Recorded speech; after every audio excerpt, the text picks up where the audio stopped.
નમસ્કાર વિદ્યાર્થી મિત્રો, હું છું નૈમિષ રાઠોડ અને લક્ષ્યમ એપ પર આપ સર્વેનું હાર્દિક સ્વાગત છે.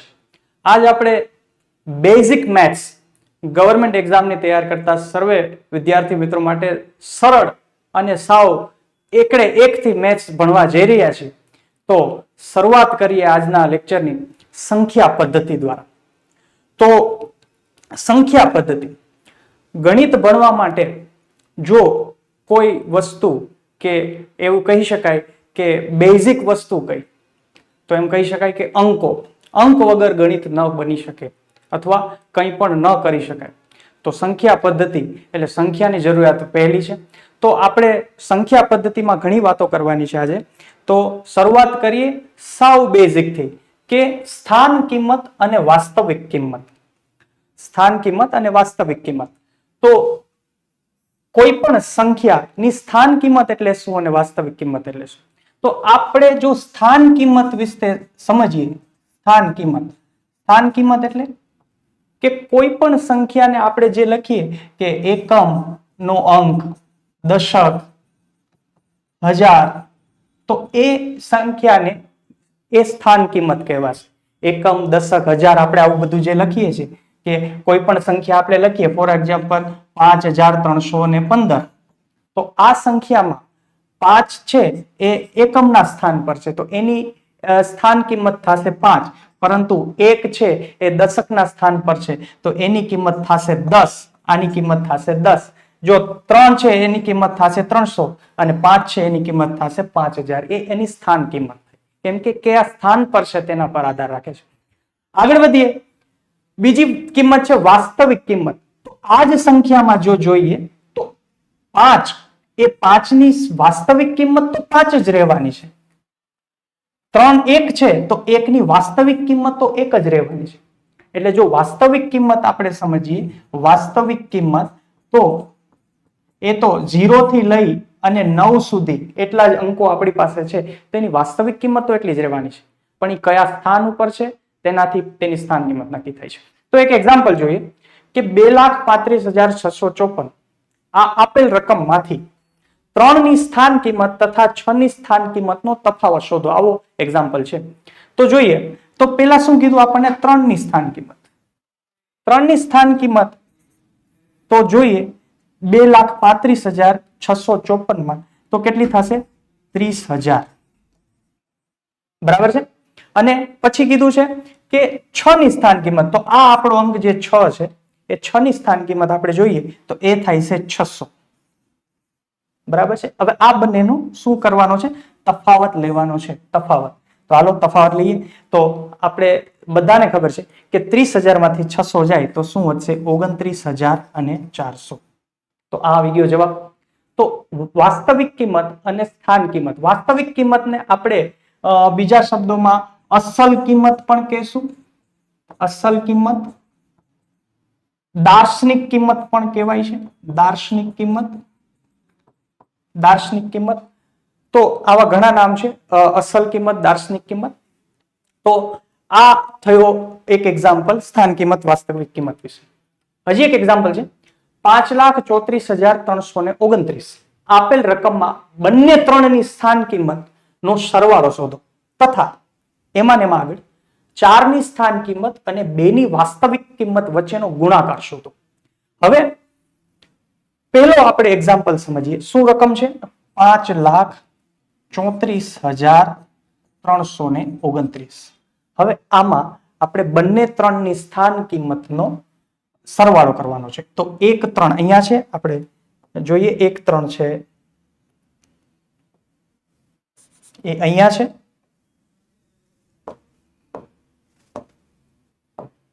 1 3 અહીંયા છે અને 1 3 અહીંયા છે. બરાબર છે.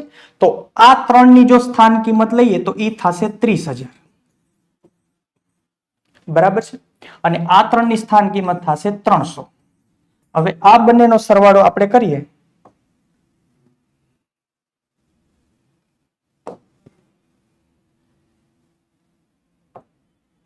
તો સરવાળો થશે 30,300. 30,300.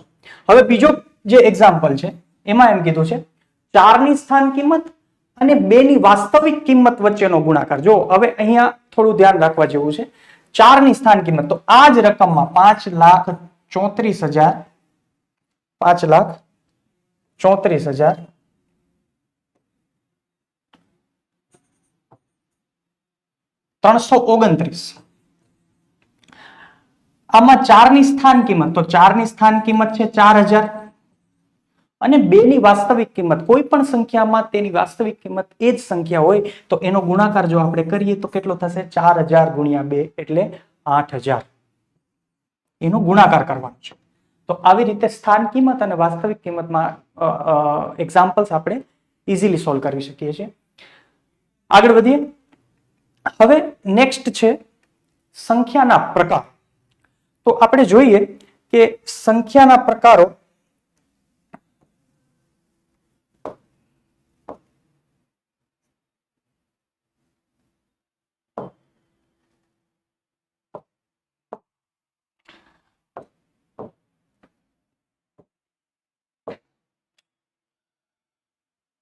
તો સંખ્યા એના મૂળ 2 પ્રકાર છે કે આપણે સંખ્યા કોઈ વિશે સંખ્યા વિશે વાત કરીએ તો હંમેશા એવું લાગે કે એકી સંખ્યા અને બેકી સંખ્યા, આ 2 જ યાદ હોય આપણને, વધારે કઈ યાદ આપણને આવે નહીં. પણ ઘણી બધી સંખ્યાઓ છે, એનો આખો આપણે ચાર્ટ ડ્રો કરશું અને એના વિશે સમજીશું. તો સંખ્યા, આ સંખ્યાના મુખ્ય જો પ્રકાર પાડીએ તો એક સંખ્યા છે એ છે કાલ્પનિક સંખ્યા. એક સંખ્યા છે કાલ્પનિક સંખ્યા.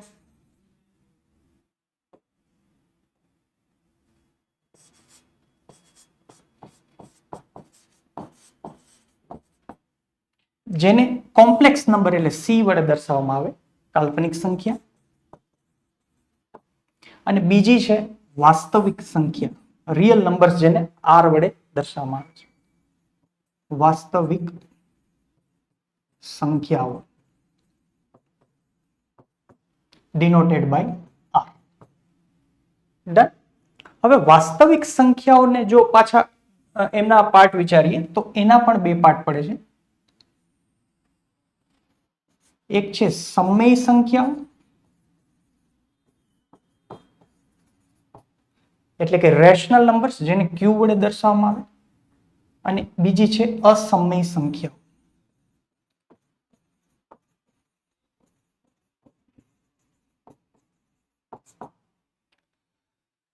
સંખ્યાના 2 પ્રકાર, કાલ્પનિક સંખ્યા, વાસ્તવિક સંખ્યાઓ. એના પણ પાછા 2 પ્રકાર, સમય સંખ્યાઓ અને અસમય સંખ્યાઓ. આને ક્યુ વડે દર્શાવવામાં.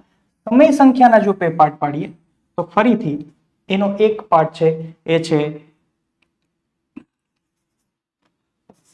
પૂર્ણાંક સંખ્યાઓ અને બીજું છે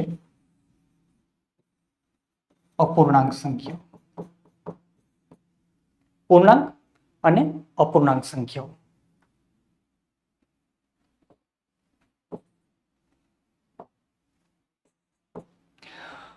પૂર્ણાંક સંખ્યાઓના પછી પાછા આપણે જો પાર્ટીશન કરીએ તો એ છે ઋણ પૂર્ણાંક, શૂન્ય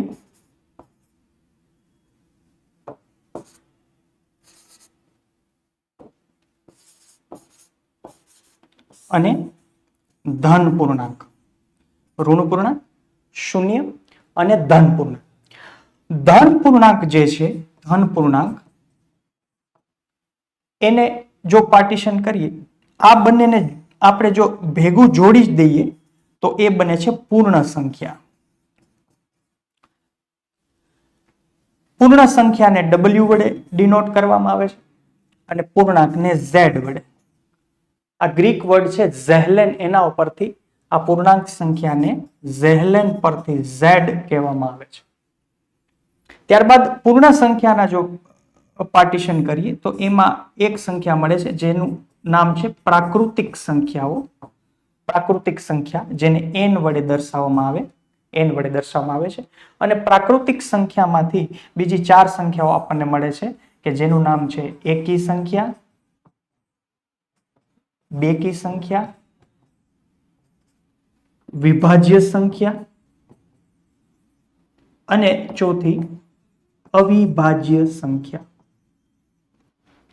તો આટલા પ્રકારની સંખ્યાઓ છે અને એમાં પાછા અપૂર્ણાંકમાં પણ આપણને 4 સંખ્યાઓ મળે છે. પહેલી સંખ્યા છે શુદ્ધ અપૂર્ણાંક,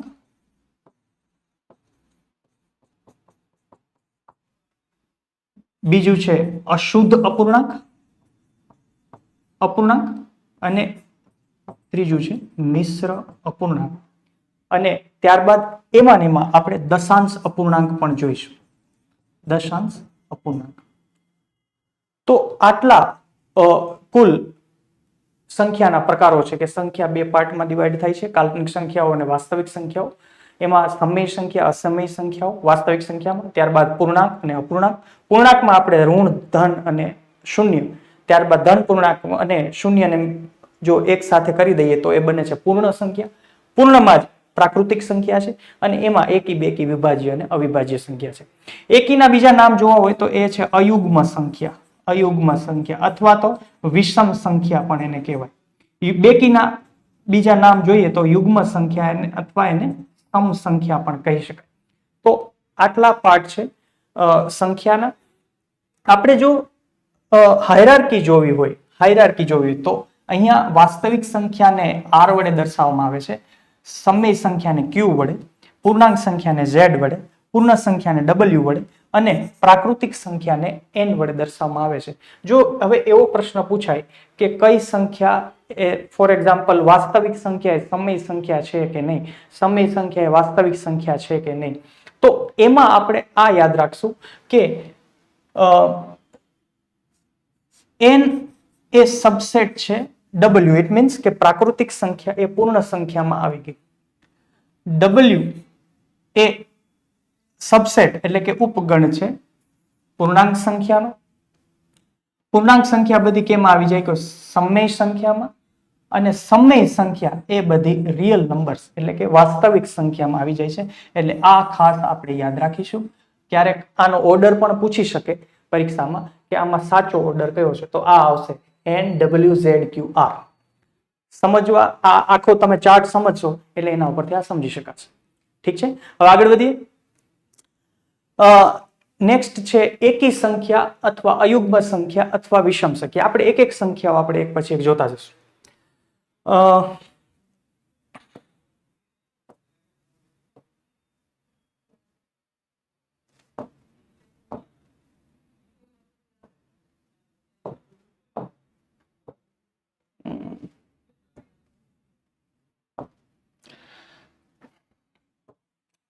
એકી સંખ્યાઓ.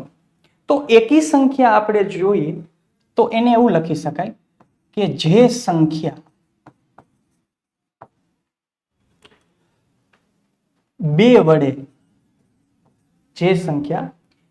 વડે નિશેષ ન ભાગી શકાય. જે સંખ્યા બે વડે નિશેષ ન ભાગી શકાય તેને કઈ સંખ્યા કહેવાય? એકી સંખ્યા કહે છે. જે સંખ્યાને બે વડે નિશેષ ન ભાગી શકાય તેવી સંખ્યાને કેવી સંખ્યા કહે છે? એકી સંખ્યા કહે છે. અથવા જે સંખ્યાનો એકમનો અંક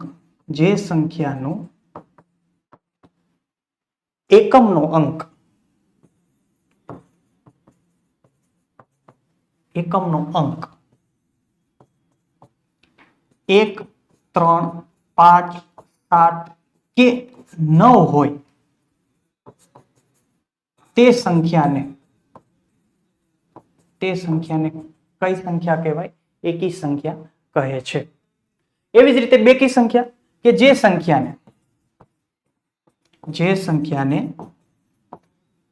બે વડે નિશેષ ભાગી શકાય અથવા જે સંખ્યાનો એકમનો અંક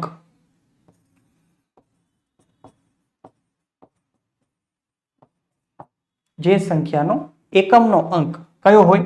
2, 4, 6, 8 કે 0 હોય, એકમનો અંક કયો હોય 2 4 6 8 કે 0 હોય તે સંખ્યાને બેકી સંખ્યા અથવા તો યુગ્મ સંખ્યા અથવા તો સમ સંખ્યા કહે છે. બેકી સંખ્યા કહે છે. તો આ થઈ વાત એકી સંખ્યા અને બેકી સંખ્યાની. હવે કોઈ પણ સંખ્યા, ધારો કે તમે એકી સંખ્યા કોઈ લખ્યું હોય તો 37 એ એકી સંખ્યા છે કેમ કે એકમનો અંક 7 છે. 53 એ એકી સંખ્યા કેમ કે એકમનો અંક 3 છે. બેકી સંખ્યાના તો 534 એ બેકી સંખ્યા છે કેમ કે એનો એકમનો અંક એ 4 છે. આપણે પહેલા ધોરણની વાત છે, આ બધાને ખબર હશે, પણ છતાં પણ આપણે એકવાર રિવિઝન કરીએ છીએ. આગળ વધીએ કે એકી બેકી પછી હવે નેક્સ્ટ જે સંખ્યાઓ છે એ છે વિભાજ્ય સંખ્યા અને અવિભાજ્ય સંખ્યા. તો એ સંખ્યા સમજવા માટે પહેલા તો આપણે અવયવ અને અવયવીઓ સમજવા પડે. અવયવીઓ એટલે એને શું કહેવાય? મલ્ટીપલ્સ કહે છે, મલ્ટીપલ્સ. અને અવયવો એટલે શું થાય? ફેક્ટર્સ. અવયવો એટલે શું થાય? ફેક્ટર્સ. હવે અવયવીઓ સમજીએ. ધારો કે કોઈ સંખ્યાનો અવયવી એટલે શું? કે એનો ઘડિયો. બરાબર? અવયવી એટલે શું યાદ કરવાનું? કે એ સંખ્યાનો ઘડિયો. કે એના ઘડિયામાં શું આવે એ. તો ફોર એક્ઝામ્પલ, એકના અવયવો આપણે મેળવવા છે તો એકના અવયવ તો એકનો ઘડિયો બોલવાનો 1 2 3 4 અને ક્યાં સુધી જશે? અનંત સુધી જશે. બરાબર? ધારો કે બે ના અવયવો ફાઇન્ડ કરવા છે તો બે નો ઘડિયો બોલવાનો 2 4 6 8. આમ ક્યાં સુધી જશે? અનંત સુધી જશે. બરાબર છે? 3 ના અવયવો કયા હોય? તો 3 ના અવયવો હોય 3 6 9 12 અને અનંત સુધી. તો આ થયા એના અવયવીઓ. હવે અવયવીઓ વિશે શું લખી શકાય? કે અવયવીઓ કેવા હોય? અનંત હોય. અવયવો કેવા હોય? અનંત હોય. નાનામાં નાનો અવયવી એ સંખ્યા પોતે હોય. જો નાનામાં નાનો અવયવી શું હોય? સંખ્યા પોતે. ઓકે, નાનામાં નાનો અવયવી કોણ હોય? સંખ્યા પોતે. અને મોટામાં મોટો અવયવી શું હોય? અનંત હોય. કેમ કે આપણને મોટામાં મોટો અવયવી ક્યારે મળશે નહીં. તો મોટામાં મોટો અવયવી, મોટામાં મોટો અવયવી શું હશે? મોટામાં મોટો અવયવી શું મળશે આપણને? અનંત મળશે. બરાબર? આ યાદ રાખશું અવયવીઓ માટે. ઠીક છે? આ અવયવીઓ માટે યાદ રાખશું. ત્યારબાદ અવયવો. તો અવયવો એટલે શું? કે એ જે સંખ્યા છે એ કોના ઘડિયામાં આવશે. બરાબર? અહીંયા શું પૂછવાનું? આપણે શું અહીંયા આપણે ઘડિયો યાદ કરતા હતા કે એના ઘડિયામાં શું આવે? અહીંયા શું આવશે? કે આ સંખ્યા જે છે એ કોના ઘડિયામાં આવે એ આપણે પ્રશ્ન પૂછવાનો. ધારો કે એક સંખ્યા છે તો એ માત્ર એકના જ ઘડિયામાં આવે. બે ના ઘડિયામાં ન આવે, 3 ના ઘડિયામાં, કોઈ પણ ઘડિયામાં એકના જ ઘડિયામાં આવે. 2 જોઈએ તો એ એકના ઘડિયામાં આવે, 2 ના ઘડિયામાં આવે. તો આ એના 2 અવયવો થયા. 3 જોઈએ તો એ 1 ના ઘડિયામાં આવે અને 3 ના ઘડિયામાં પણ. 4 જોઈએ, હવે અહીંથી જોવું પડશે. એ 1 ના ઘડિયામાં આવે છે, 2 ના ઘડિયામાં આવે છે અને 4 ના ઘડિયામાં આવે છે. થાય ને? 4 એકા 4 અથવા 1 ચોક 4, 2 દુ 4 અને 4 એકા 4. તો આવી રીતે 5 ના અવયવો જોઈએ તો 1 અને 5. આપણે 10 સુધી લખીએ. 6 માં શું આવશે? કે 1 ના ઘડિયામાં આવે, 2 ના ઘડિયામાં આવે, 3 ના ઘડિયામાં આવે અને 6 ના ઘડિયામાં પણ આવે. 7 તો 1 અને 7 બંનેના જ ઘડિયામાં આવે. 8 માટે શું કહી શકાય? 1 2 4 અને 8. આ ચારે ઘડિયામાં 8 આવે. 9 માટે શું કહી શકાય? 9 માટે શું કહી શકાય? 1 ના ઘડિયામાં, 3 ના ઘડિયામાં અને 9 ના ઘડિયામાં. બરાબર? તો 1 થી 9 આપણે લખ્યું. હવે અવયવો વિશે અહીંયા શું કહી શકાય? કે અવયવો જે છે એ શાંત હોય. શાંત હોય એટલે કે એને ગણી શકાય. શાંત મીન્સ હોય એને ગણી શકાય. અવયવો જો અહીંયા ગણી શકાય. 2 ના કેટલા અવયવો? 2 અવયવો છે. 3 ના કેટલા છે? 2. 4 ના કેટલા છે? 3 અવયવો છે. તો શાંત એટલે શું? કે ગણી શકાય. બીજી વાત શું આપણે અવયવો વિશે કહી શકાય કે નાનામાં નાનો અવયવ એ એક હોય. કોઈ પણ સંખ્યાનો નાનામાં નાનો અવયવ શું હોય? એ નાનામાં નાનો અવયવ એક હોય. એક હોય. ત્યાંથી પછી આગળ વધીએ કે મોટામાં મોટો અવયવ સંખ્યા પોતે હોય. જો મોટામાં મોટો અવયવ સંખ્યા પોતે, અહીંયા સંખ્યા પોતે, અહીંયા શું છે? સંખ્યા પોતે. મોટામાં મોટો અવયવ એ સંખ્યા પોતે હોય. મોટામાં મોટો અવયવ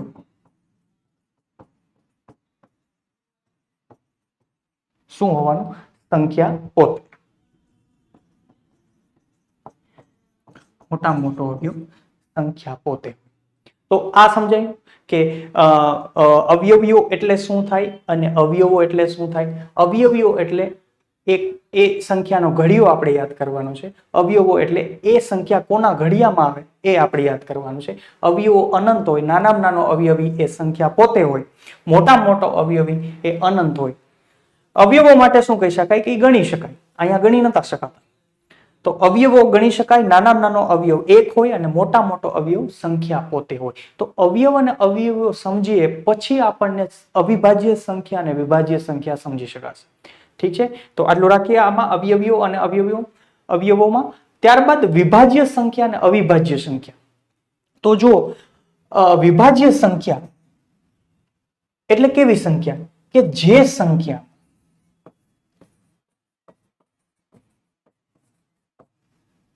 સંખ્યાના બે કરતા વધારે અવયવો હોય. જે સંખ્યાના બે કરતા વધારે અવયવો હોય. જે સંખ્યાના બે કરતા વધારે અવયવો હોય તે સંખ્યાને શું કહેવાય? તે સંખ્યાને વિભાજ્ય સંખ્યા કહે છે. આને ઇંગ્લિશમાં કમ્પોઝિટ નંબર પણ કહે છે. બરાબર? વિભાજ્ય સંખ્યા બે કરતા વધારે, બે નહીં, 3 હોવા જોઈએ, 4 હોવા જોઈએ, એવી. તો અહીંયા આપણે જોઈએ કે આપણે જે સંખ્યા લખી હતી એમાં એક ને તો એક જ અવયવ હતો. બે ને કેટલા અવયવ હતા? 1 અને 2, કેમ કે બંનેના ઘડિયામાં આવે. આપણે અવયવો યાદ કરશું પાછા. 3 માં પણ 1 અને 3 હતું. 4 માં શું હતું? 1, 2 અને 4. 5 માં કેટલા અવયવો? 1 અને 5. 6 માટે 1, 2, 3 અને 6. 7 માટે શું હતું? 1 અને 7. 8, 1, 2, 4 અને 8. 9 માટે શું હતું? 1, 3 અને 9. તો આ જે 10 માટે પણ જો ગણવા હોય તો શું થાય? 1, 2, 5 અને 10. 1 ના ઘડિયામાં 10 આવે, 2 ના ઘડિયામાં આવે, 5 ના ઘડિયામાં આવે અને 10 ના ઘડિયામાં. તો આપણે અહીંયા એવું વિભાજ્ય સંખ્યાઓની જે ડેફિનેશન છે એવું કહે છે કે બે કરતા વધારે અવયવો હોય તે સંખ્યાને શું કહેવાય? વિભાજ્ય સંખ્યા. તો આપણે અહીંયા જોઈએ કે 4 છે એમાં 2 કરતા વધારે અવયવો છે. 6 છે એમાં 2 કરતા વધારે અવયવો છે. 8 છે એમાં 2 કરતા વધારે અવયવો છે. 9 માં પણ 2 કરતા વધારે અવયવો છે અને 10 માં પણ 2 કરતા વધારે અવયવો. તો આ બધી સંખ્યાઓ અને આગળની, કેમ કે 12 છે, 14 છે, 15 છે, એ બધી સંખ્યાઓ પણ આપણે જોઈએ તો એમાં પણ 2 કરતા વધારે અવયવો મળવાના. તો એ બધી સંખ્યાઓ વિભાજ્ય સંખ્યા છે. તો હવે આમાં હું એમ પૂછું કે નાનામાં નાની વિભાજ્ય સંખ્યા કઈ? નાનામાં નાની વિભાજ્ય સંખ્યા તો કઈ આવશે? 4 આવશે. જો નાનામાં નાની વિભાજ્ય સંખ્યા 4 છે. બરાબર છે? નાનામાં નાની એકી વિભાજ્ય સંખ્યા કઈ? નાનામાં નાની એકી વિભાજ્ય સંખ્યા. તો અહીંયા આપણે જોઈએ કે નાનામાં નાની એકી વિભાજ્ય સંખ્યા જોઈએ તો 4 પણ બેકી સંખ્યા, 6 પણ બેકી સંખ્યા, 8 પણ બેકી સંખ્યા, એક 9 એવી છે કે જે નાનામાં નાની બેકી વિભાજ્ય સંખ્યા છે. બરાબર છે? હવે આગળ વધીએ અવિભાજ્ય સંખ્યાઓ. અવિભાજ્ય સંખ્યા એટલે શું? તો કે જે સંખ્યામાં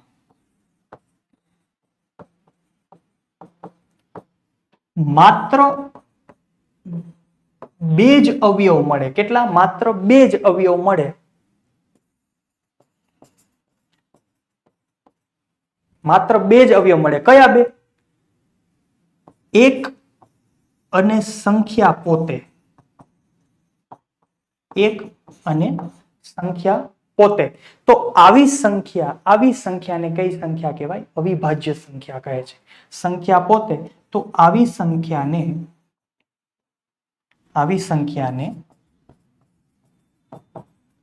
અવિભાજ્ય સંખ્યા કહે છે. અવિભાજ્ય સંખ્યા કહે છે. અહીંયા જો બે એવી સંખ્યા છે કે જેને માત્ર બે જ અવયવો છે. ત્રણ પણ એવી સંખ્યા છે કે જેને બે અવયવો છે, માત્ર બે. પાંચ પણ એવી સંખ્યા છે કે એને માત્ર બે જ અવયવો છે, એક અને સંખ્યા પોતે. સાત પણ એવી સંખ્યા છે કે માત્ર બે જ અવયવો છે, એક અને સાત. એક અને સંખ્યા પોતે. તો આવી બધી સંખ્યાઓ, એક તો 2, 3, 5, 7, તો આવી આગળ જુઓ 11, તો 1 અને 11 બે જ અવયવો મળે. 13, 1 અને 13 બે જ અવયવો મળે. તો આવી બધી સંખ્યાઓને આપણે કેવી સંખ્યાઓ કહીએ છીએ? અવિભાજ્ય સંખ્યાઓ કહીએ છીએ.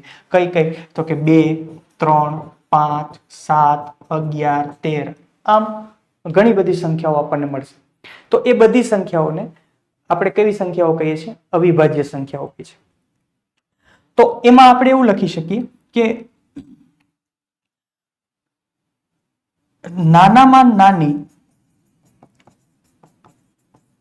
અવિભાજ્ય સંખ્યા કઈ થાય? તો 2 છે. 2 એ એકમાત્ર બેકી સંખ્યા છે જે અવિભાજ્ય સંખ્યા છે. 2 એ એકમાત્ર એવી બેકી સંખ્યા છે કે જે અવિભાજ્ય. બાકી પછીની બધી જ અવિભાજ્ય સંખ્યાઓ આપણને એકી સંખ્યા જ મળશે. અને હા, અવિભાજ્ય સંખ્યા અને એકી સંખ્યા એ બંનેને મિક્સ નથી કરવાનું. એ વચ્ચેનો આપણે જે નાનો એવો ભેદ છે એ જરૂર જાણી લેવો જોઈએ, ભણી લેવો જોઈએ. કેમ કે જો અહીંયા 9 એ એકી સંખ્યા છે પણ અવિભાજ્ય સંખ્યા નથી. એટલે એકી સંખ્યા અને અવિભાજ્યમાં હાથી અને ઘોડા જેટલો ફેર છે, એ યાદ રાખશો.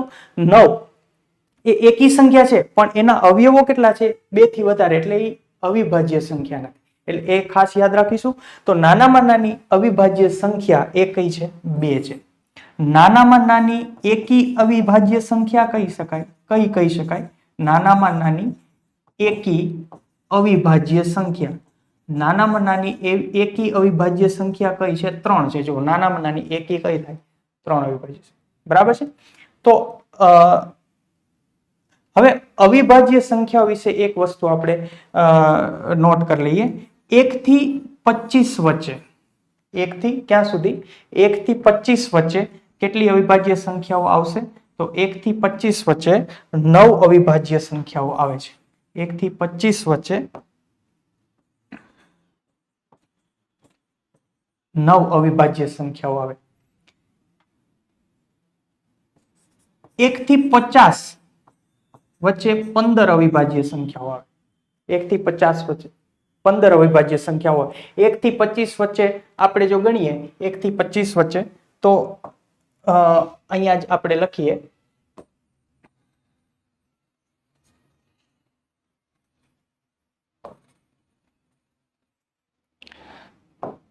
એક તો 2, 3, 5, 7.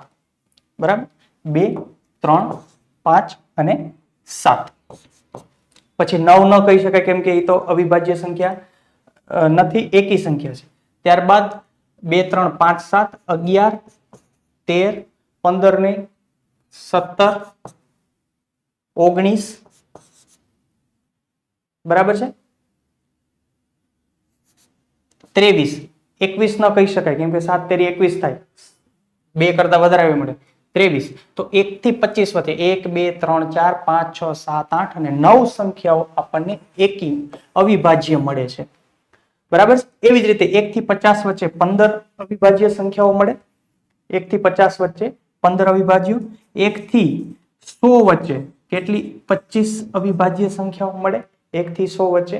અને 1 થી 1000 વચ્ચે 168 અવિભાજ્ય સંખ્યાઓ મળે. 1 થી 100 વચ્ચે આપણને 168 અવિભાજ્ય સંખ્યાઓ મળે છે. તો આ થઈ વાત વિભાજ્ય સંખ્યા અને અવિભાજ્ય સંખ્યાની. આગળ વધીએ. સહ અવિભાજ્ય સંખ્યાઓ, કોપ્રાઇમ નંબર્સ. તો આ એવી સંખ્યાઓ છે કે જે સંખ્યાઓ વચ્ચે માત્ર એક અને એક જ અવિભાજ્ય સંખ્યા હોય. સહ અવિભાજ્ય સંખ્યા એટલે કે જે સંખ્યાઓ માત્ર એક જ સામાન્ય અવયવ હોય તેવી સંખ્યાને સહ અવિભાજ્ય સંખ્યા કહે છે. જે સંખ્યાઓ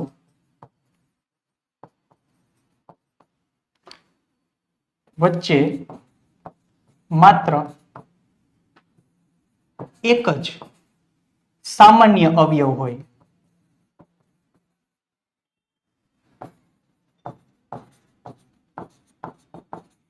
તેવી સંખ્યાને કેવી સંખ્યા કહે છે? તેવી સંખ્યાને કોપ્રાઇમ નંબર એટલે કે સહ અવિભાજ્ય સંખ્યા કહે છે. તેવી સંખ્યાને સહ અવિભાજ્ય સંખ્યા કહે છે. જેમ કે 4 અને 7.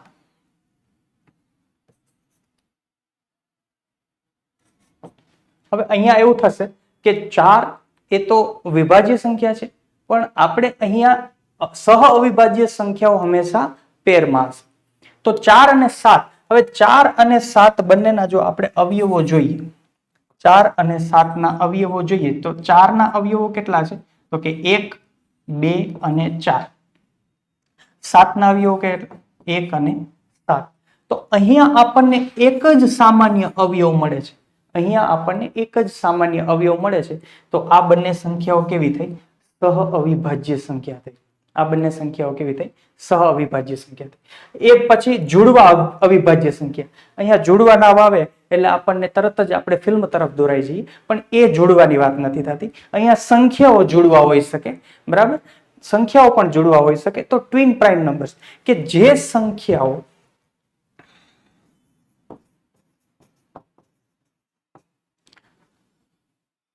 જે અવિભાજ્ય સંખ્યાઓ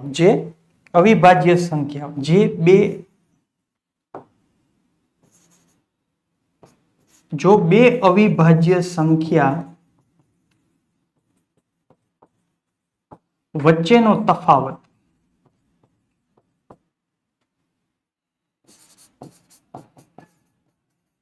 બે હોય, બે અવિભાજ્ય સંખ્યા લેવાની, એ બે વચ્ચેનો તફાવત એ 2 હોય એવી સંખ્યાને અથવા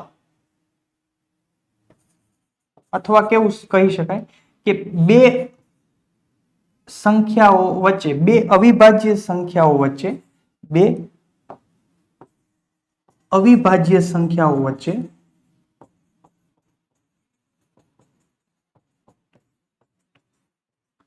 માત્ર એક જ વિભાજ્ય સંખ્યા હોય. કેટલી? એક જ વિભાજ્ય સંખ્યા હોય. એક જ વિભાજ્ય સંખ્યા હોય તો તેવી સંખ્યાને જોડવા અવિભાજ્ય સંખ્યા કહેવાય. એટલે કેવી કે આપણે ઉદાહરણ લખીએ તો 3 અને 5. તો 3 અને 5 વચ્ચે એક 4 જ છે. આ બંને અવિભાજ્ય છે અને એની વચ્ચે એક જ સંખ્યા છે. આ બેનો તફાવત કરો તો 2 જ આવે છે. એટલે આવી સંખ્યાને જોડવા અવિભાજ્ય સંખ્યા કહેવાય. બીજી છે 11 અને 13. 11 અને 13. 7 અને 9 નહીં લઈ શકાય. 9 અવિભાજ્ય સંખ્યા નથી, એકી સંખ્યા છે. એ હંમેશા યાદ રાખશું. 11 અને 13. 5 અને 7 ને લઈ શકાય. 5 અને 7 ને કહી શકાય કે 17 અને 19 કહી શકાય. 17 અને 19 કહી શકાય. આ બધી કેવી સંખ્યાઓ છે? જોડવા અવિભાજ્ય સંખ્યાઓ છે. આગળ વધીએ. પૂર્ણ સંખ્યાઓ. તો પૂર્ણ સંખ્યાઓને આપણે જોયું કે W વડે આપણે ડિનોટ કરીએ છીએ, બરાબર? Whole numbers. આને ઇંગ્લિશમાં શું કહેશું? Whole numbers.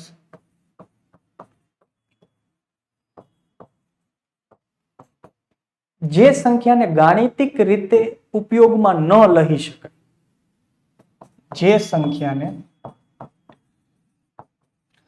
ગાણિતિક રીતે ઉપયોગમાં ન લઈ શકાય, ઉપયોગમાં ન લઈ શકાય તેવી સંખ્યાને શું કહેવાય? પૂર્ણ સંખ્યાઓ કહેવાય. પૂર્ણ સંખ્યા W એ ક્યાંથી શરૂ થાય છે? તો કે 0, 1, 2, 3 થી લઈ અને અનંત સુધી ક્યાંથી શરૂ થાય છે? 0 થી લઈને. શું કામ ગાણિતિક રીતે ઉપયોગમાં ન લઈ શકાય? રોજિંદા જીવનમાં આપણે જ્યારે કોઈ પણ વસ્તુને ગણવાની શરૂઆત કરીએ એ હંમેશા 1 થી કરીએ છીએ. કોઈ પણ ધારો કે આપણે ઘણી બધી ગાડીઓ પડી છે, ગાડીઓ ગણી હોય તો આપણે એવું નહીં કહીએ કે આ 0 ગાડી, 1 ગાડી, 2 ગાડી.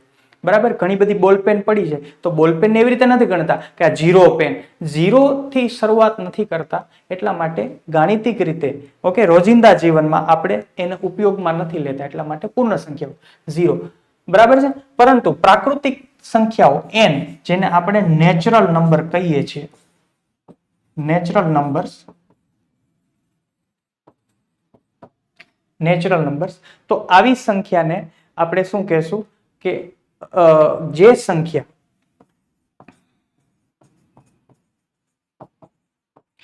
ગાણિતિક રીતે ઉપયોગમાં લઈ શકાય, ગાણિતિક રીતે ઉપયોગમાં લઈ શકાય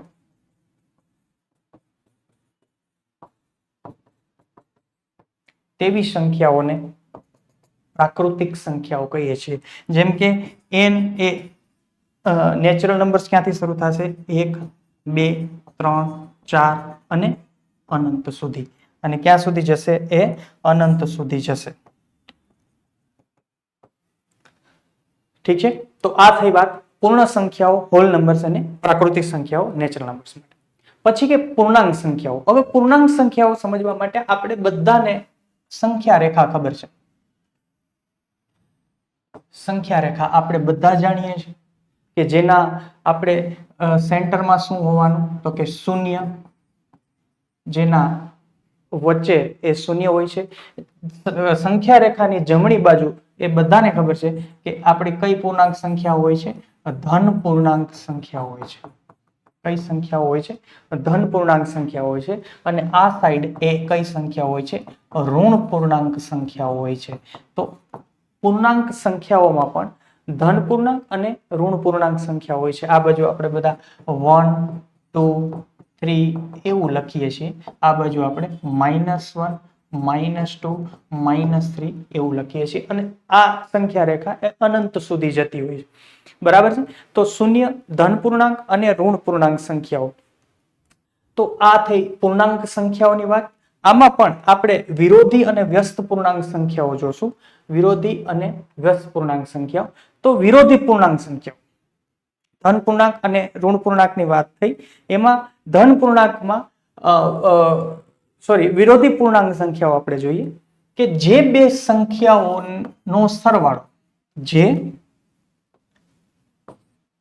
બે સંખ્યાઓનો સરવાળો, જો બે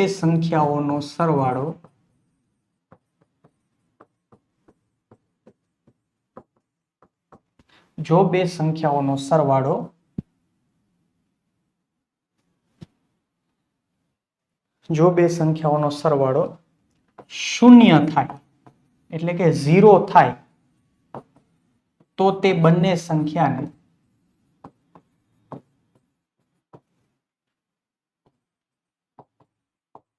કેવી સંખ્યા કહેવામાં આવે છે?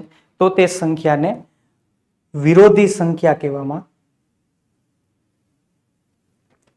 આવે છે. તો તે સંખ્યાને એકબીજાની વિરોધી પૂર્ણાંક સંખ્યાઓ કહેવામાં આવે છે. તો તે બંને સંખ્યાને વિરોધી પૂર્ણાંક સંખ્યા કહેવામાં આવે છે. કેવી રીતે? તો આપણે જો 3 લઈએ, 3 ની વિરોધી સંખ્યા શું થાય? 3 ની વિરોધી સંખ્યા થશે -3. 5 લઈએ તો 5 ની વિરોધી સંખ્યા થશે -5. -7 લઈએ તો એની વિરોધી સંખ્યા થશે 7. 1/2 લઈએ તો એની વિરોધી સંખ્યા થશે -1/2. -1. તો આ થઈ એની વિરોધી પૂર્ણાંક સંખ્યાઓ. હવે વ્યસ્ત પૂર્ણાંક સંખ્યાઓ. તો વ્યસ્ત પૂર્ણાંક સંખ્યા એટલે કઈ? તો જે સંખ્યા, જો બે સંખ્યાઓનો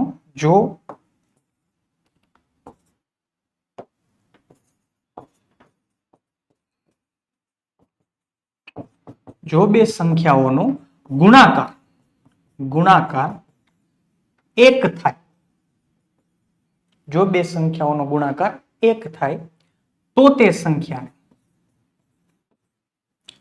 સંખ્યાને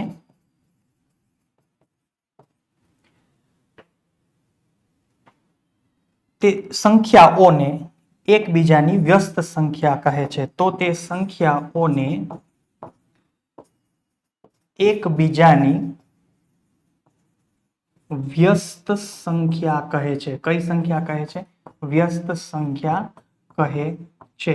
ફરીથી જોઈ લઈએ વ્યસ્ત પૂર્ણાંક સંખ્યાઓના ઉદાહરણ લઈ લઈએ પહેલા. તો ધારો કે 2 છે તો 2 ની વ્યસ્ત સંખ્યા કઈ થશે? 1/2. હવે જુઓ તમે આ બંનેનો ગુણાકાર કરો, બરાબર છે? 2 ગુણ્યા 1/2 કરો તો આ 2 ઉડી જશે. જવાબ શું આવશે? 1. આવી જ રીતે -5. તો -5 ની વ્યસ્ત સંખ્યા શું થશે? કે -1/5. -1/5. તો અહીંયા 5 અને 5 ઉડી જશે. અહીંયા માઇનસ એમનેમ રહે, માઇનસ પ્લસ એટલે જવાબ આવશે 1. તો -5 ની વ્યસ્ત સંખ્યા કેવી થાય? -1/5 થાય. -5 ની વ્યસ્ત સંખ્યા શું થાય? -1/5. તો આપણે જોઈએ કે 6 ની વ્યસ્ત સંખ્યા શું થવાની? 1/6. -7 ની વ્યસ્ત સંખ્યા શું થવાની? -1/7. -2/3 ની વ્યસ્ત સંખ્યા શું થવાની? તો -3/2. બરાબર છે? -3/2. આપણે ગુણાકાર કરવાનો અને જવાબ 1 આવવો જોઈએ તો વ્યસ્ત પૂર્ણાંક સંખ્યાઓ. તો અહીંયા જોયું વિરોધી પૂર્ણાંક સંખ્યાઓ અને વ્યસ્ત પૂર્ણાંક સંખ્યાઓ. અહીંયા સરવાળો 0 થાય.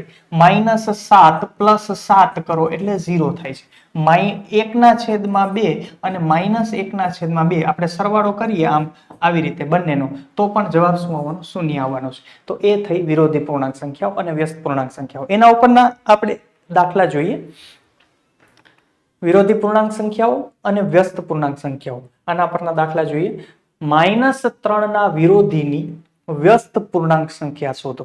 -3 ના તો -3 છે એનું પેલા શું લેવાનું? વિરોધી સંખ્યા. એની પેલા કઈ સંખ્યા લેવાની છે? વિરોધી સંખ્યા. મેં જેમ કીધું કે વિરોધી સંખ્યામાં આપણે શું કરવાનું? સંખ્યા બદલવાની નથી, માત્ર સાઇન એટલે કે એની સંજ્ઞા બદલવાની છે. તો -3 ની વિરોધી સંખ્યા શું થાય? -3 ની વિરોધી સંખ્યા શું થશે? તો -3 ની વિરોધી સંખ્યા થશે -3 ની વિરોધી સંખ્યા થશે 3. બરાબર છે? હવે શું કીધું? -3 ના વિરોધીની વ્યસ્ત પૂર્ણાંક સંખ્યા. હવે વિરોધી સંખ્યા તો મળી ગઈ આપણને 3.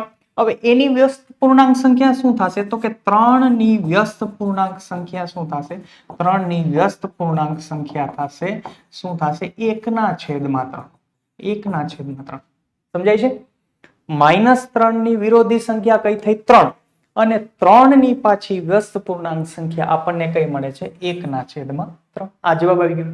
ચાલો નેક્સ્ટ દાખલો જુઓ.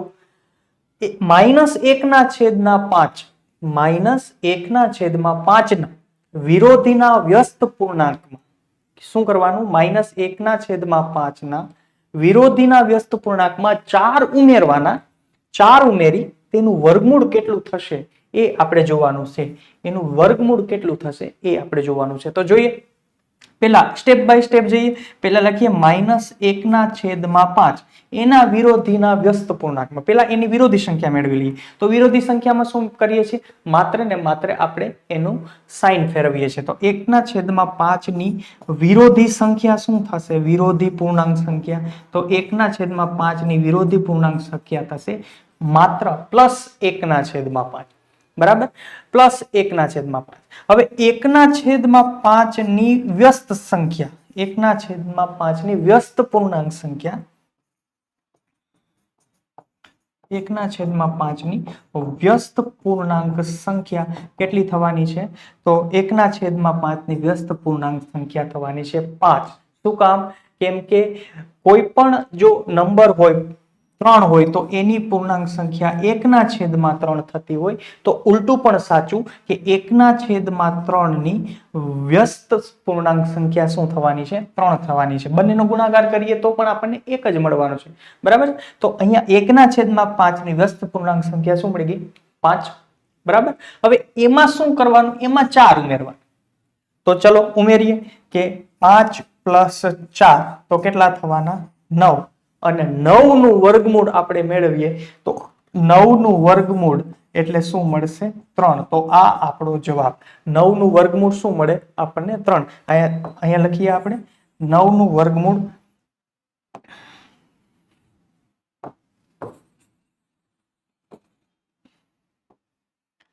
જવાબ આવે છે આપણે 5+4 બરાબર 9 અને 9 નું વર્ગમૂળ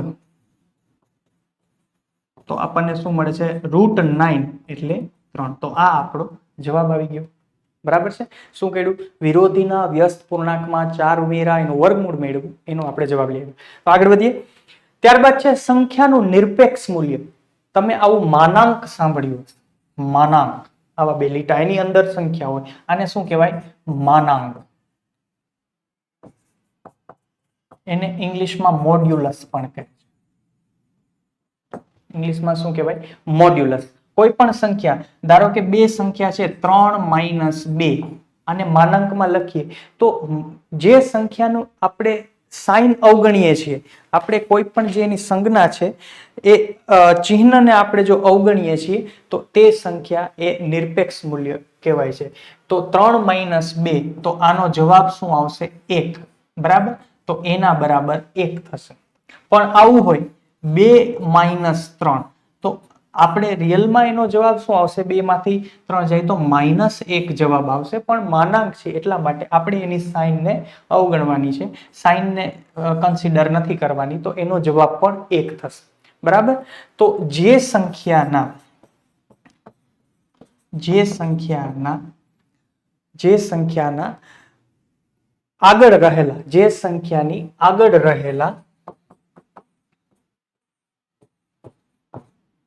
આગળ રહેલા કોઈ પણ ચિહ્નને પ્લસ કે માઇનસ ચિહ્નને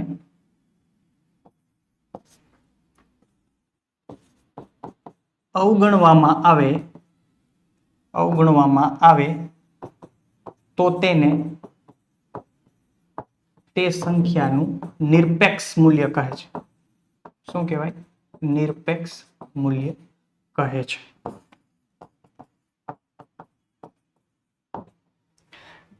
કોઈ પણ સંખ્યાને ધ્યાનમાં ન લેવામાં આવે અથવા તો અવગણવામાં આવે તો એને એ સંખ્યાનું નિરપેક્ષ મૂલ્ય કહે છે તો એમાં 5 નું નિરપેક્ષ મૂલ્ય પણ 5 થશે અને -5 જો હોય તો એનું પણ નિરપેક્ષ મૂલ્ય 5 થશે બરાબર છે આગળ વધીએ અપૂર્ણાંક સંખ્યાઓ હવે આપણે અપૂર્ણાંક સંખ્યાઓ તરફ આગળ વધીએ આપણે જોયું હતું કે સૌથી પહેલા વાસ્તવિક સંખ્યાઓ પછી સમય અસમય સંખ્યા એની પછી પૂર્ણાંક અને અપૂર્ણાંક સંખ્યા હતી બરાબર નીચેથી આપણે એકી સંખ્યા બેકી સંખ્યા અવિભાજ્ય વિભાજ્ય સંખ્યા પૂર્ણ પ્રાકૃતિક અને પૂર્ણાંક સંખ્યાઓ જોઈ લીધી હવે આપણે જઈએ છીએ અપૂર્ણાંક સંખ્યાઓ અપૂર્ણાંક સંખ્યા તો આપણે અપૂર્ણાંક વિશે પહેલા પ્રાથમિક માહિતી જો મેળવીએ તો અપૂર્ણાંક સંખ્યા પૂર્ણાંક નથી એવી સંખ્યા જે સંખ્યા પૂર્ણાંક નથી તે એવું શોર્ટમાં આપણે યાદ રાખી શકીએ કે પૂર્ણાંક સંખ્યા નથી તે બધી સંખ્યાને શું કહેવાય અપૂર્ણાંક સંખ્યા કહે છે બરાબર હવે એનું જો ફોર્મેટ જોઈએ તો એવું આવું હોય છે અંશ એ ઉપર લખીએ છીએ અને આપણે છેદ એ નીચેની સાઈડ લખીએ છીએ ફોર એક્ઝામ્પલ 2/3 છે તો અપૂર્ણાંક સંખ્યા છે 5/4 છે તો અપૂર્ણાંક સંખ્યા છે પણ અહીંયા આપણે ધ્યાન રાખશું જો આવું હોય 4/2 તો એ અપૂર્ણાંક સંખ્યા નથી કેમ કે 2 દુ 4 થઈ જાય આનો જવાબ આપણે પૂર્ણાંક સંખ્યામાં આવે છે એટલે આ અપૂર્ણાંક સંખ્યા નથી અપૂર્ણાંક સંખ્યા એટલે એવી સંખ્યા કે જ્યાં ભાગ ન હાલે અને ભાગ હાલે તો પણ એ પોઈન્ટમાં જવાબ આવે તો એવી બધી સંખ્યાઓને આપણે અપૂર્ણાંક સંખ્યાઓ કહીશું તો અંશ અને છેદ આ એનું ફોર્મેટ છે હવે અંશ અને છેદ એના ઉપરથી આપણે એના પ્રકાર પાડ્યા છે શુદ્ધ અપૂર્ણાંક અશુદ્ધ અપૂર્ણાંક અને મિશ્ર અપૂર્ણાંક તો શુદ્ધ અપૂર્ણાંક એટલે શું તો શુદ્ધ અપૂર્ણાંક એટલે જે અપૂર્ણાંકમાં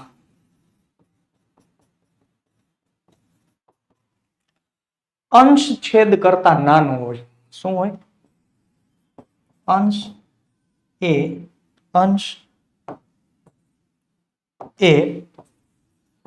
છેદ કરતા નાનો હોય છેદ કરતા નાનો હોય તો તેવી સંખ્યાને શું કહેવાય? તેવી સંખ્યાને શુદ્ધ અપૂર્ણાંક કહે છે. તેવી સંખ્યાને શુદ્ધ અપૂર્ણાંક કહે છે. તેવી સંખ્યાને શુદ્ધ અપૂર્ણાંક કહે છે. દાખલા તરીકે 2/3. જો અહીંયા અંશ છે એ છેદ કરતા નાનો છે, બરાબર. દાખલા તરીકે 3/7. અહીંયા અંશ છે એ છેદ કરતા નાનો છે, એટલે અહીંયા શુદ્ધ અપૂર્ણાંક કહેવાશે, બરાબર છે. અને શુદ્ધ અપૂર્ણાંક જે છે એ હંમેશા 1 કરતા નાનો હોય. શુદ્ધ અપૂર્ણાંક એ હંમેશા 1 કરતા નાનો હશે. શુદ્ધ અપૂર્ણાંક એ હંમેશા 1 કરતા નાનો હોય. અશુદ્ધ ની વાત કરીએ તો આનાથી ઉલટું. અશુદ્ધ અપૂર્ણાંક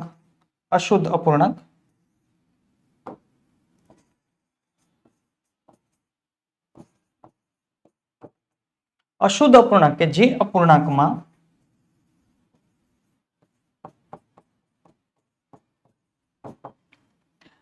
અંશ એ છેદ કરતા મોટો હોય. અંશ એ છેદ કરતા મોટો હોય તેવા અપૂર્ણાંકને શું કહેવાય? અશુદ્ધ અપૂર્ણાંક કહે છે. તેવા અપૂર્ણાંકને અશુદ્ધ અપૂર્ણાંક કહે છે. તો એના જો ઉદાહરણ આપણે જોઈએ, દાખલા તરીકે 5/3 અંશ મોટો છેદ નાનો અશુદ્ધ અપૂર્ણાંક. 7/2 અંશ મોટો છેદ નાનો અશુદ્ધ અપૂર્ણાંક. 5/4 અંશ મોટો છેદ નાનો અશુદ્ધ અપૂર્ણાંક. તો આ થયું અશુદ્ધ અપૂર્ણાંક, શુદ્ધ અપૂર્ણાંક, અશુદ્ધ અપૂર્ણાંક. ત્યારબાદ આવે છે મિશ્ર અપૂર્ણાંક. જે અપૂર્ણાંકને આપણે પૂર્ણાંક અને અપૂર્ણાંક એ બંનેના કોમ્બિનેશન સ્વરૂપે લખીએ. પૂર્ણાંક પ્લસ અપૂર્ણાંક આવા સ્વરૂપે, આવા ફોર્મેટમાં લખીએ તો એને શું કહેશું આપણે?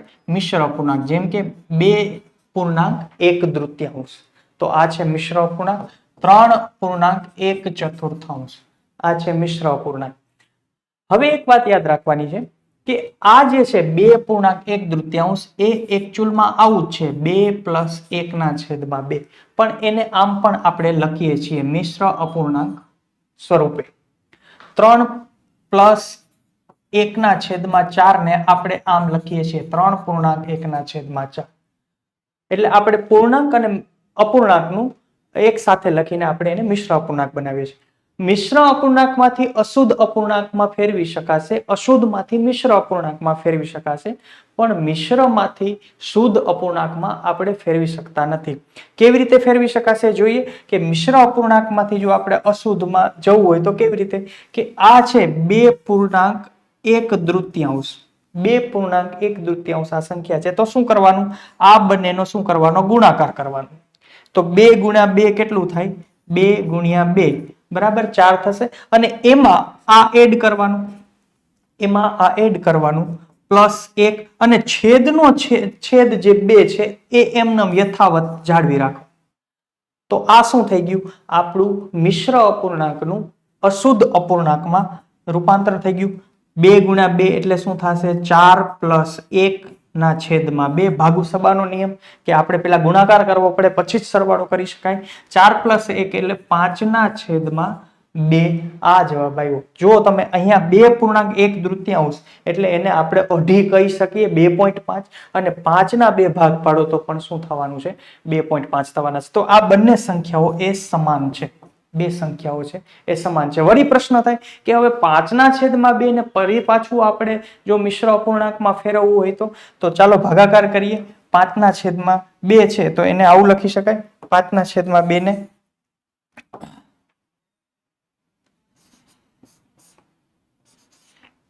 બરાબર છે. હવે 2 દુ 4 થાય. 2 × 2 4 બરાબર. આને માઇનસ કરી 5 માંથી 4 જાય તો 1 બરાબર છે. હવે આપણે ઉપરથી સ્ટાર્ટ કરવાનું. અહીંયાથી સ્ટાર્ટ કરીએ તો એને આપણે પહેલા લખવાનું ત્યાંથી આવવાનું શેષમાં, બરાબર. ભાગફળથી સ્ટાર્ટ કર્યું, આ ભાગફળ કહેવાય, આને ભાજક કહેવાશે, આ ભાજ્ય છે અને આ શેષ છે, બરાબર. સરખી રીતે આપણે પહેલાથી લખી લઈએ.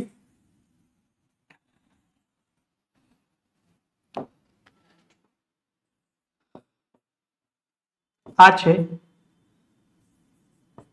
ભાજક કે જેને ભાગવામાં આવે છે. આ શું છે? ભાજ્ય. આ છે ભાજ્ય. હવે આપણે જો ભાગીએ તો 2 ગુણ્યા 2 એટલે 4 માઇનસ કર્યું 1 આવ્યું.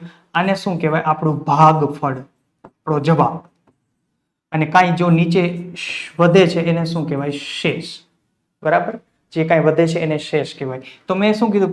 પેલા શું લખવાનું? ભાગફળ લખવાનું. તો 5/2 છે એને કેમ લખી શકાય? પેલા ભાગફળ, પછી અંશમાં શું આવશે?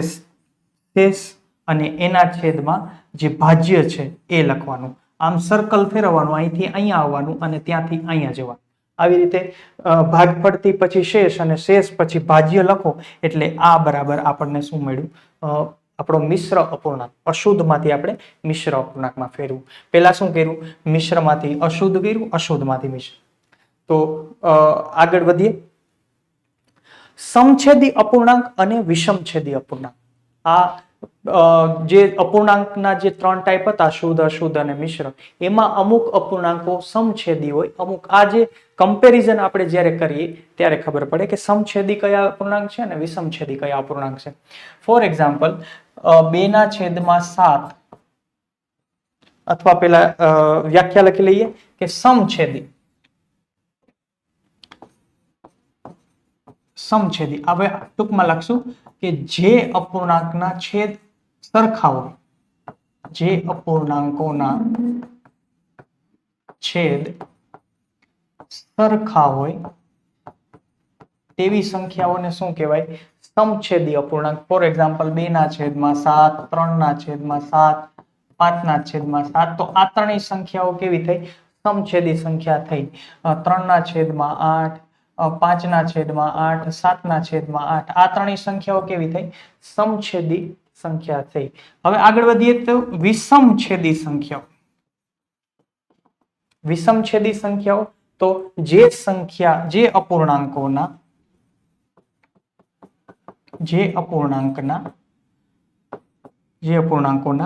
છેદ સરખા ન હોય, તો તેવી બધી જ સંખ્યાઓને કેવી કહી શકાય? વિષમછેદી. જેમ કે 2/5 અને 3/4. તો આ બંને વિષમછેદી સંખ્યાઓ છે. આ બંને કેવી સંખ્યાઓ છે? કેમ કે એના છેદ છે એ સરખા નથી. જેના છેદ એટલે ઘણા જે અપૂર્ણાંક હોય એના છેદ સરખા ન હોય એને વિષમછેદી અપૂર્ણાંક કહે છે. આગળ વધીએ. સમછેદી અપૂર્ણાંકના સરવાળા અને બાદબાકી. સમછેદી અપૂર્ણાંકના સરવાળા અને બાદબાકી. ધારો કે એક એક્ઝામ્પલ લઈ લઈએ કે પેલા સરવાળાનું એક એક્ઝામ્પલ લઈએ. સરવાળા 2/7 પ્લસ 5/7. આવો એક સામાન્ય સરવાળો લઈએ. તો અહીંયા આ કેવા સમછેદી અપૂર્ણાંક છે? કેમ ખબર પડે? કે બંનેના જે છેદ છે એ સરખા છે, બરાબર છે. તો આવા કેસમાં આપણે શું કરશું કે આપણે એનો જે છેદ છે એને એક જ વાર લખીએ છીએ. આવું આપણે કરતા હોઈએ છીએ અને માત્ર ને માત્ર અંશનો જ સરવાળો કરીએ છીએ. માત્ર ને માત્ર અંશનો સરવાળો કરીએ તો 2 + 5 શું થાય? 7. અને 7/7 એટલે જવાબ આવશે 1.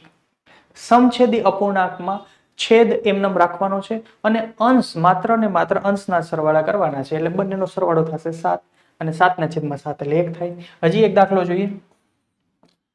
3/2 અને 5/2.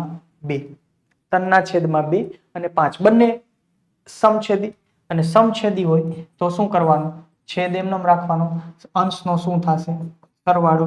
તો 5 ને 3 8 થાય. 8/2 એટલે જવાબ શું આવશે? 4. એવું જરૂર નથી કે હંમેશા પૂર્ણાંક સંખ્યા જ જવાબ આવે. ધારો કે એક દાખલો લઈએ. 5/9 પ્લસ 2/9.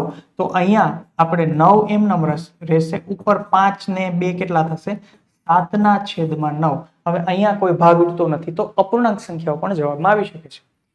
ત્યારબાદ બાદબાકી જોઈએ વિષમ સંખ્યાની જ. ધારો કે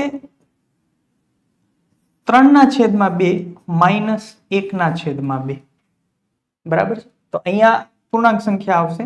અહીંયા પણ એ જ રૂલ લાગુ પડે કે છેદ છે એ સમછેદી છે, એટલા માટે સમછેદીમાં 2 એમનામ અને 3 - 1 આ શું થશે 2 અને 2/2 એટલે 1 બરાબર છે. વિષમછેદીમાં શું થયું? સમછેદીમાં કે સરવાળામાં પણ જે રૂલ લાગુ પડ્યો તો એ જ બાદબાકીમાં લાગુ પડશે.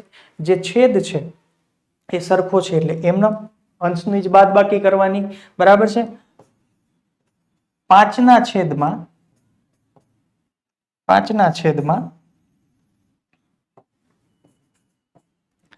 7 -3/7 આવી જો બાદબાકી હોય તો 7 એમનેમ રહેશે, અંશની જ બાદબાકી કરવાની એટલે જવાબ આવશે 2/7. આ થયા સમછેદી અપૂર્ણાંકના સરવાળા અને બાદબાકી. આગળ વધીએ વિષમછેદી અપૂર્ણાંકના સરવાળા અને બાદબાકી. તો વિષમછેદી અપૂર્ણાંક છે કોઈ એક એવો સરવાળો લઈએ કે જેમના છેદ સરખા નથી. પેલો દાખલો 2/3 + 3/5.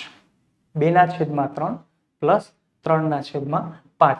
હવે અહીંયા જોઈએ આપણે 3 અને 5 એ બંને સંખ્યાઓ સરખી નથી, એટલે કે આ બંને અપૂર્ણાંક વિષમછેદી અપૂર્ણાંક છે. તો એનો સરવાળો કરવા માટે આપણે લસા લેવો પડશે. આપણે છેદનો શું લેવો પડશે? લસા, લઘુત્તમ સામાન્ય અવયવી. બરાબર. આ અલગથી એક ટોપિક આપણે ભણીશું કે લસા એ શું છે. અત્યારે આપણે જોઈએ તો આવી રીતે આપણે લસા લેતા હોઈએ આવી મેથડથી કે 3 અને 5 નો લસા અપૂર્ણાંક. તો પહેલા તો 2 થી કોઈ 3 કે 5 ને ભાગી નહીં શકાય, એટલે 3 વડે ભાગીએ તો 3 એકા 3 અને 5 ને 3 વડે ભાગી નથી શકાતું એટલે આપણે એમનેમ લખી દઈએ. ત્યારબાદ જો 5 વડે ભાગીએ તો 1 એમનેમ અને 5 એકા 5 બંને 1 આવી જાય. ત્યારબાદ આ બંનેનો જે ગુણાકાર થાય એ જ આ બંને સંખ્યાનો લસા થતો હોય. તો લસા શું થશે? 3 × 5 = 15. આ 3 અને 5 નો લસા શું થશે? 15 થશે. હવે શું કરવાનું? તો હવે 2/3 + 3/5 છે. અહીંયા આપણે શું ગુણાકાર કરીએ તો 15 આવે. તો 3 × 5 કરીએ ને 3 × 5 કરીએ તો શું આવશે? 15 આવશે. બરાબર. અને 5 ગુણ્યા શું કરીએ તો 15 આવશે? તો 5 × 3 કરીએ તો 15 આવશે. બરાબર છે. 5 ગુણ્યા આ સીધી જે સાદી એક્ઝેક્ટ જે મૂળ મેથડ છે એ સમજાવી રહ્યો છું કે 3 ને 5 વડે ગુણીએ તો 15 આવે અને 5 અને 3 વડે ગુણીએ તો 15 આવે. પણ અંશ અને છેદમાં ફેરફાર ન થવો જોઈએ. તો જે વસ્તુ આપણે છેદમાં ગુણીએ છીએ એને એ આપણે અંશમાં ગુણવી પડે, એને એ વસ્તુ આપણે અંશમાં પણ ગુણવી પડે, એટલે એનું મૂલ્ય ન બદલાય. તો આપણે શું કરીએ? 2 પંચા શું થઈ ગયા? 10. 10/3 શું થઈ ગયા? 15. 2 × 5 10, 3 × 5 15. સરવાળાની નિશાની એમનેમ. 3 × 3 શું થઈ ગયા? 3 × 3 થઈ ગયા 9 અને 5 તેરી 15. 5 તેરી 15. તો હવે આ કઈ સંખ્યા, કયો સરવાળો થઈ ગયો? સમછેદી અપૂર્ણાંકનો સરવાળો. એ તો આપણે બધાને બહુ સારી રીતે આવડે છે. 10 + 9/15. તો આનો જવાબ આવશે 19/15. 19/15. બરાબર છે. 19/15. તો આવી રીતે વિષમછેદી અપૂર્ણાંકનો પહેલા છેદનો લસા લેવો પડે અને ત્યારબાદ એ લસા લીધા બાદ જો આપણે છેદને સમછેદીમાં એટલે કે સરખા કરી દઈએ તો ત્યારબાદ આપણો સરવાળો સરખો થાય. જ્યારે પણ બે સંખ્યા અવિભાજ્ય સંખ્યા હોય, જો 3 પણ અવિભાજ્ય સંખ્યા અને 2 પણ અવિભાજ્ય સંખ્યા, 3 પણ અવિભાજ્ય સંખ્યા 2, તો ત્યારે સીધું શોર્ટકટ આપણે બધા આવું કરીએ છીએ. આ તો જેમને ન ખબર એના માટે. પણ જ્યારે બે સંખ્યાઓ, જ્યારે બે છેદ અવિભાજ્ય સંખ્યાઓ, ત્યારે સીધું આપણે ક્રોસ મલ્ટીપ્લાય કરતા હોય કે 3 ને અહીંયા ગુણી દેવાનું. બરાબર. પેલા 5 ને આની સાથે ગુણો તો 5 × 2 એટલે 10 થાય. 3 ને અહીંયા 3 સાથે ગુણો એટલે 3 તેરી 9 થાય અને છેદમાં આ બંનેનો ગુણાકાર એટલે 3 પંચા ને 15, બરાબર. 3 પંચા ને 15 એટલે 19/15. આવું આપણે શોર્ટકટ વાપરતા હોય. પણ આમાં એવું થાય કે બંને સંખ્યાઓ અવિભાજ્ય સંખ્યા હોય ત્યારે એવું થાય, દરેક વખતે ગુણાય નહીં. જવાબ આવે સાચો, પણ એ મેથડ ખોટી છે. આગળ વધીએ. હવે એના બાદબાકી આપણે જો કરવી હોય બે વિષમ સંખ્યાઓની તો સેમ રીતે કે 3/5 માઇનસ 2/3 સરખો દાખલો લઈએ અને ત્યારબાદ એની બાદબાકી કરીએ.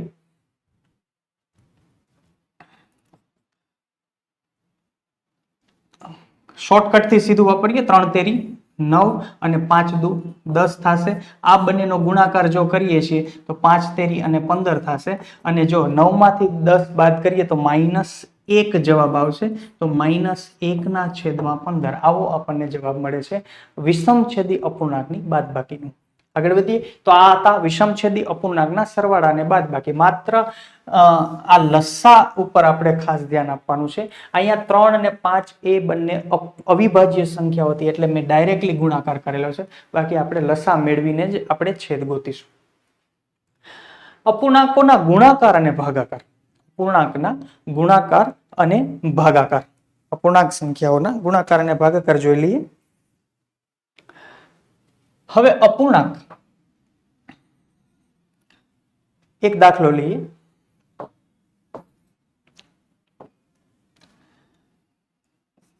એકના છેદમાં 2 ગુણ્યા 3/4. 1/2 ગુણ્યા 3/4. તો અંશ સાથે અંશ ગુણાશે અને છેદ સાથે છેદ ગુણાશે. છેદ સાથે છેદ ગુણાશે. તો અહીંયા 1 ગુણ્યા 3, 2 ગુણ્યા 4. તો જવાબ આવશે 3/8. 3/8. ભાગાકાર જોઈએ. ભાગાકાર તો 1/2 ભાગ્યા 3/4 હોય. સરખી જ આપણે રકમ લઈએ, ખાલી સાઈન બદલેલી છે. ગુણાકારનો ભાગાકાર. તો હવે આપણને ખબર છે કે ભાગાકાર બાદનો જે અપૂર્ણાંક છે, ભાગાકારની નિશાની બાદનો જે અપૂર્ણાંક છે, એને જો તમે અંશ અને છેદ અને અંશને ફેરવી નાખો તો સાઈન એ ગુણાકારની થઈ જાય છે. એક એવો નિયમ આપણે બધાને ખબર હશે, 1/2.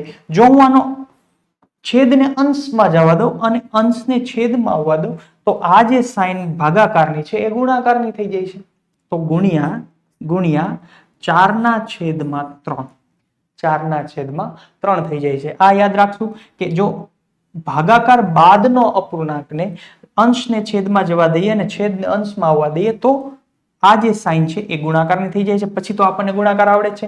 અંશ સાથે અંશ ગુણાશે 4 એકા 4 અને છેદ સાથે છેદ ગુણાશે 2 તેરી 6, બરાબર. અને આનો જો ભાગ પાડવો હોય તો 2/3 પણ આપણે લખી શકીએ, બરાબર છે. 2 દુ 4 અને 3 દુ 6. 2/3. તો આ થયા અપૂર્ણાંકોના ગુણાકાર અને ભાગાકાર. એક પ્રશ્ન છે કે આપણે આમ લખીએ 1/2 પ્લસ 2/3. 1/2 ગુણ્યા 2/3. તો આ બંનેનો જવાબ શું આવશે? બરાબર છે. તો આ બંનેના જવાબમાં અહીંયા આપણે લસા લઈ અને ગુણાકાર, આ બંને સરખી વસ્તુ નથી. અહીંયા આપણે સીધો ગુણાકાર કરી શકીએ. 2 એકા 2 અને 3 દુ 6, બરાબર. અથવા તો આ 2 કેન્સલ થઈ જાય તો 1/3 આવે. અહીંયા પણ 2 એકા 2 અને 2 તેરી 6 બંને એક જ વસ્તુ છે. પરંતુ આ બંને વસ્તુ સરખી નથી. અહીંયા આપણે લસા લઈ અને જેમ મેં પહેલાની સ્લાઇડમાં શીખવાડ્યું એમ આપણે સરવાળો કરવો પડે, પણ અહીંયા આપણે સીધો ગુણાકાર કરીએ. તો આ બે વસ્તુમાં પણ આપણે કન્ફ્યુઝ નહીં થાય. ત્યારબાદ અપૂર્ણાંકોની સરખામણી. ધારો કે બે અપૂર્ણાંક આપેલા છે કે 1/2 અને 2/3. હવે આ કયો અપૂર્ણાંક મોટો અને કયો અપૂર્ણાંક નાનો, એ માટે એવું ન કહેવાય કે જેનો અંશ મોટો હોય મોટો, એવું ન બને. ક્યારેક એવું પણ ન હોય. તો આપણે શું કરવાનું કે આપણે ક્રોસ મલ્ટીપ્લાય, કઈ મેથડ અપનાવવાની? Cross multiply. આ બંનેનો ગુણાકાર કરવાનો. 2 ગુણ્યા 2 એટલે શું થાય? 4. આ બંનેનો ગુણાકાર કરવાનો. 3 એકા 3 તો આ બંને સંખ્યામાં મોટી સંખ્યા કઈ છે? આ. તો આ અપૂર્ણાંક મોટો થાય. બરાબર છે. 2/5 અને 7/8. આ બંનેમાં મોટું કોણ? તો ક્રોસ મલ્ટીપ્લાય. 7 પંચા 35, 8 ગુણ્યા 2 શું કરીએ છીએ આપણે? મલ્ટીપ્લાય કરીએ છીએ. 8 દુ શું થાય? 16 થાય. તો 35 મોટા. તો આ પૂર્ણાંક મોટો છે. બરાબર. 3/5 અને 2/7 માં કોણ મોટું છે? તો 5 ગુણ્યા 2. 5 ગુણ્યા 2 એટલે આ થશે 10 અને 7 નો આપણે જો 3 સાથે ગુણાકાર કરીએ તો 7 તેરી 21. તો આ બંનેમાં મોટું કોણ છે? 21 મોટું છે. તો આ અપૂર્ણાંક મોટો થાય છે. તો અહીંયા સુધી રાખીએ. દશાંશ અપૂર્ણાંક આપણે જોવાના છે.